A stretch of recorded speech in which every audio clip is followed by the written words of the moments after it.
Hi കൂട്ടുകാരെ, ഇന്നത്തെ വിഭവം ഓട്സിൻ്റെ പുട്ടാണ്. 5 മിനിറ്റ് റെസിപ്പിയാണ് ഞാൻ എൻ്റെ ചാനലിൽ എല്ലാം ഇടുന്നത്. അപ്പം ഇന്ന് ഓട്സിൻ്റെ പുട്ടുണ്ടാക്കാൻ പോകുക. അധികം വലിപ്പമില്ലാത്ത ഓട്സ് കണ്ടില്ലേ, തരി തരി പോലെ ഇരിക്കുന്ന ഓട്സ്. അത് നമ്മൾ കൈ കൊണ്ടെടുക്കുമ്പോൾ തന്നെ പൊടിഞ്ഞു പോകും. അതൊന്ന് പൊടിക്കുക, നല്ലതുപോലെ പൊടിച്ചിട്ട് നല്ല റവ പോലെ ആവും. പൊടിക്കുമ്പോൾ തന്നെ നല്ല റവ പോലെ ആവും. പിന്നെ അതിലേക്ക് നമ്മൾ ഒരു 2-3 സ്പൂൺ വെള്ളം ഒഴിക്കുക. വെള്ളം ഇച്ചിരി കൂടി നിന്നാൽ മാത്രമേ ഇത് കുതിർന്ന് കിട്ടത്തുള്ളൂ. അറിയാമല്ലോ, ഓട്സ് പെട്ടെന്ന് കുതിരും. അപ്പം കട്ട കെട്ടിപ്പോകാൻ സാധ്യത ഉള്ളതുകൊണ്ട് കുറച്ച് വെള്ളം ഒഴിച്ച് അതൊന്ന് നനച്ചെടുക്കുക. ഇതുപോലെ ഇപ്പം തന്നെ അത് കട്ടയായി തുടങ്ങി. പേടിക്കേണ്ട. ഇതിൻ്റെ അകത്തോട്ട് നമ്മളിനി 2-3 സ്പൂൺ ഗോതമ്പ് മാവ് കൂടി ആഡ് ചെയ്യേണ്ടതുണ്ട്. അതുകൊണ്ട് പേടിക്കേണ്ട ആവശ്യമില്ല. ഇനി അത് കഴിഞ്ഞ് ഞാൻ ഈ കാണിച്ചുകൊണ്ടിരിക്കുന്നത് ഓട്സിനെ പറ്റിയാണ് കേട്ടോ. ഓട്സ് കട്ടിയുള്ള ഓട്സും ഉണ്ട്, നല്ല സോഫ്റ്റ് ആയിട്ടുള്ള ചെറുതായിട്ടുള്ള ഓട്സും ഉണ്ട്.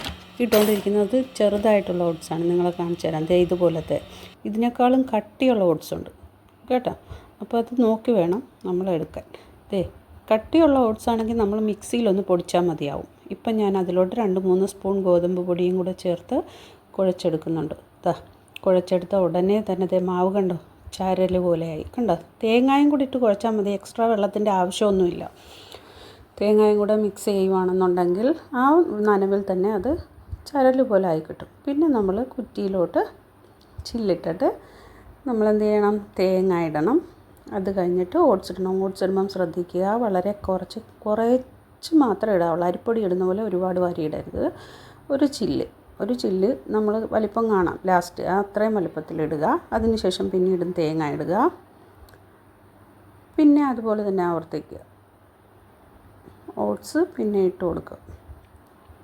കുറ്റി നിറച്ചും ഇട്ട് വേവിക്കുന്ന രീതിയല്ല ഓട്സിനുള്ളത്. ആകെപ്പാടെ 2 ചില്ല 3 ചില്ല മാത്രം വേവിക്കുക. അല്ലെങ്കിൽ എല്ലായിടവും ആവി കയറി അത് വെന്ത് കിട്ടാൻ പ്രയാസമായിരിക്കും. ഇപ്പോൾ എളുപ്പം വേഗത്തുമില്ല. ഇതുപോലെ വെച്ചിട്ട് നമുക്കിനി ഇത് ആവി കയറ്റിയെടുക്കാം. തേങ്ങ ഇട്ട് കുഴയ്ക്കുന്നത് കൊണ്ട് തന്നെ ഒരു എക്സ്ട്രാ രുചിയാണ് അതിന്. ഇത് നമുക്ക് പല രീതിയിലും ഉണ്ടാക്കാം. തേങ്ങയ്ക്ക് പകരം ക്യാരറ്റ് ഗ്രേറ്റ് ചെയ്തതോ അതല്ലെങ്കിൽ വേറെ എന്തെങ്കിലും പച്ചക്കറികളോ നമുക്ക് വേണമെങ്കിൽ അതിൻ്റെ അകത്തിട്ട് ഇതുപോലെ വേവിച്ചെടുക്കാവുന്നതേ ഉള്ളൂ. ആവി കയറ്റിയെടുത്ത് കഴിഞ്ഞാൽ അത് കണ്ടോ, ചിരട്ടയാണ് ഞാനതിന് മൂടിയായിട്ട് ഉപയോഗിക്കുന്നത് കേട്ടോ. ചിരട്ട ഇല്ല വീട്ടിൽ, ഇങ്ങനെയൊക്കെ തന്നെ ആയിരിക്കും അമ്മമാരല്ലേ. ചൂടുള്ള നല്ല ആവി പറക്കുന്ന ഓട്സിൻ്റെ പുട്ട് റെഡി. 2 മിനിറ്റ് അത് മതി. അതിൽ കൂടുതലൊന്നും ആവി കയറേണ്ട ആവശ്യമില്ല. 2 മിനിറ്റ് പോലും വേണ്ട. അതിന് മുന്നേ നല്ല ആവി പറക്കുന്ന ഓട്സിൻ്റെ പുട്ട് റെഡിയാവും. പഴത്തിൻ്റെ കൂടെയോ അതല്ലെങ്കിൽ പഴം ഇല്ലാതെയോ ഒക്കെ നമുക്ക് കഴിക്കാം. ടേസ്റ്റാണ്. അതിൻ്റെ മണം വരുമ്പോൾ തന്നെ നമുക്ക് തിന്നാൻ തോന്നും. ചൂടോട് കൂടി കഴിക്കുമ്പോൾ പ്രത്യേക സ്വാദാണ്. അപ്പോൾ എല്ലാവരും പരീക്ഷിച്ച് നോക്കുക. ഇനി എൻ്റെ റെസിപ്പികൾ ഇഷ്ടപ്പെടുന്നുണ്ടെങ്കിൽ നിങ്ങൾ ഈ ചാനൽ സബ്സ്ക്രൈബ് ചെയ്യുക, ലൈക്ക് ചെയ്യുക. എന്താണ് നിങ്ങളുടെ അഭിപ്രായം എന്നുള്ളത് കമൻറ്റും കൂടെ ചെയ്യണേ. ശരി, ഇത് ഞാൻ ഉമ്മായ്ക്ക് കൊടുക്കാൻ കൊണ്ടുപോവുകയാണേ.